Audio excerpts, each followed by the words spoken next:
Durante um quinquênio de desolação, em meio ao alarido eufórico da propaganda de guerra, ao lamento angustiado da aflição e à cadência constante dos disparos de armas de fogo e explosões, a guerra civil russa devorou mais de 10 milhões de vidas. Homens de ideais diversos marcharam pelas ruas, aparentemente amaldiçoadas, onde as ruínas se fundiam com o sangue derramado da terra, que tanto almejavam proteger e salvar. Neste pesadelo de conflitos e episódios fascinantes, heróis emergiram dentre a fumaça e o odor acre da pólvora, empunhando suas bandeiras e cores ideológicas. Por outro lado, vilões e traidores foram relegados às sombras mais sórdidas da história, desvanecendo no abismo do esquecimento. A rebelião de Kronstadt figura como um dos capítulos mais fascinantes deste conto russo, destinado à tragédia. Uma ironia permeava esse evento, pois mesmo sendo um dos episódios mais marcantes dessa saga, estava repleto de personagens que compartilhavam o mesmo espectro ideológico. Ainda que suas origens fossem diversas, soldados, camponeses e civis, exauridos pela repressão e pela política econômica fracassada dos bolcheviques, uniram-se, desafiando aqueles que alegavam lutar contra a opressão e em prol do povo, mas que, na prática, perpetuavam o sofrimento. O comunismo de guerra, uma estratégia econômica e política adotada durante o período de conflito, e a própria guerra, cobraram um tributo pesado de um povo que, há uma década pelo menos, vivia sob o jugo impiedoso do combate e suas consequências. A apreensão de cereais pelos bolcheviques coincidiu com uma colheita ruim, mergulhando o país na fome e na miséria. A produção de bens essenciais mingou, houve escassez de matéria-prima.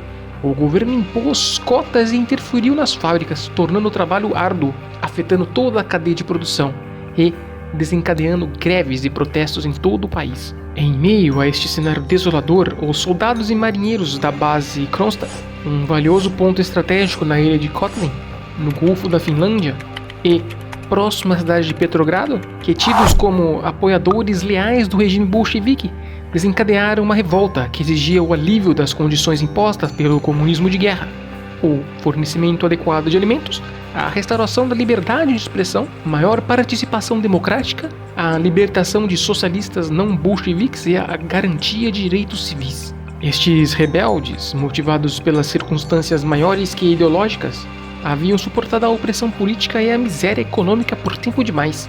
A revolta deles marcou o último suspiro de um presente sombrio, enquanto lutavam por um futuro que prometesse mais. A princípio, iniciaram formando um comitê revolucionário provisório e apresentaram um manifesto com exigências políticas, econômicas e sociais. Queriam um alívio do rígido regime do comunismo de guerra, o fornecimento regular de alimentos para as cidades, a restauração das liberdades suprimidas, uma participação democrática ampliada, a libertação de socialistas não bolcheviques detidos e a proteção dos direitos civis. O documento ainda expunha os bolcheviques como usurpadores e descrevia as péssimas condições impostas por eles, comparando a situação atual à escravidão e pior que na época czarista. A hierarquia bolchevique reagiu com fúria a essas demandas, especialmente Trotsky, que mobilizou um grande contingente do Exército Vermelho para esmagar os rebeldes. O inverno e o gelo que cercavam a base de Kronstadt inicialmente favoreciam os bolcheviques, já que os marinheiros não poderiam usar seu poderio naval e atacar as cidades costeiras e, após 20 dias de cerco, o exército bolchevique conseguiu invadir a base, ao usar uma força de 60 mil homens que desataram a fúria humana contra aquela instalação militar e seus 15 mil homens que lutavam por um futuro. As primeiras tentativas foram rechaçadas pelo fogo dos rebeldes. Aparentemente, Trotsky teria subestimado o poder daqueles homens e mandado um pequeno grupo militar mal equipado. Encarando os resultados, decidiu aumentar o efetivo das tropas. 60 mil homens foram convocados. Foram devidamente equipados e municiados, contavam até mesmo com equipamentos de camuflagem e canhões, e estratégias e planos foram traçados. Para uma investida massiva e decisiva, o cerco fechou-se contra os rebeldes isolados no interior da base, onde por dias seriam bombardeados e atacados à distância, debilitando suas defesas e a moral, até o assalto decisivo que romperia definitivamente com suas defesas. Milhares conseguiram fugir sobre as águas congeladas, cruzando a fronteira da Finlândia e encontrando momentaneamente segurança. Muitos dos rebeldes que não conseguiram fugir foram obrigados a marcharem às florestas adjacentes de Petrogrado, onde seriam executados sumariamente. Outros foram enviados a campos de trabalho forçado. enfrentando um destino ainda pior do que a morte, uma morte lenta, desprovida de propósito, que, como uma doença maldita, vai aos poucos degradando a essência de vida, recolhendo a fagulha de vida diariamente, até apagá-la completamente com exaurimento e desespero. A liderança bolchevique justificou a repressão, acusando os rebeldes de traição e influência de forças estrangeiras. Aparentemente, reconhecer uma falha era inaceitável e admitir abertamente que um soviético tivesse traído seu povo devido às falhas governamentais seria uma propaganda apenas para os inimigos do socialismo e os internos, que, cobiçosos de poder, espreitavam às escuras uma sorda oportunidade de tomar o poder. Desculpas e justificativas sofisticadas deveriam ser encontradas. Trotsky também fez parte deste coro, alegando que estes homens, que no passado haviam sido elogiados por ele próprio e eram considerados mais vermelhos dos vermelhos, e que estiveram presentes em momentos decisivos do início e desfecho da Revolução Russa, eram, agora, um bando de traidores da pior espécie, uma turba de rebeldes margeados por agitadores infiltrados. Ah, sempre infiltrados, sempre os outros os responsáveis. Ainda assim, dentro do próprio partido, houve descontentamento e inquietação em relação à repressão.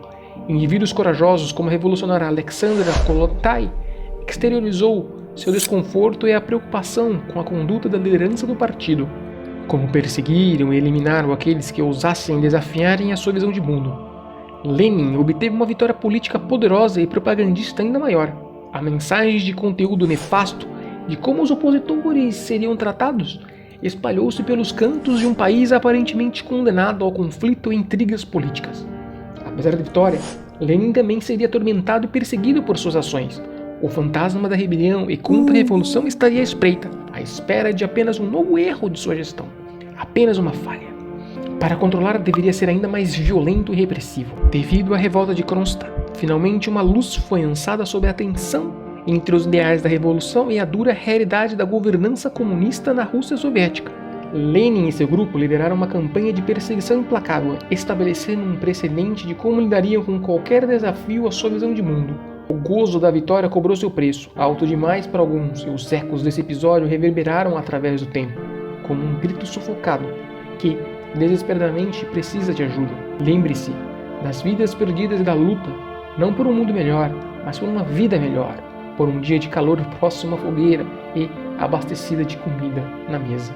Assim, homens que se levantaram por uma existência mais digna e cujas vozes foram silenciadas continuam a sussurrar a sua história, lembrando-nos da coragem e do sofrimento que marcaram este capítulo sombrio de nossa história humana miserável.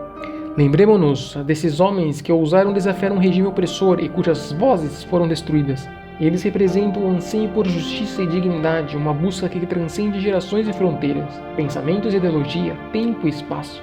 Um grito de esperança que chegou até você em meio ao caos e desespero que rege a lamentosa história dos homens, destinados a afogarem-se no sangue das ideias que buscam uma resposta.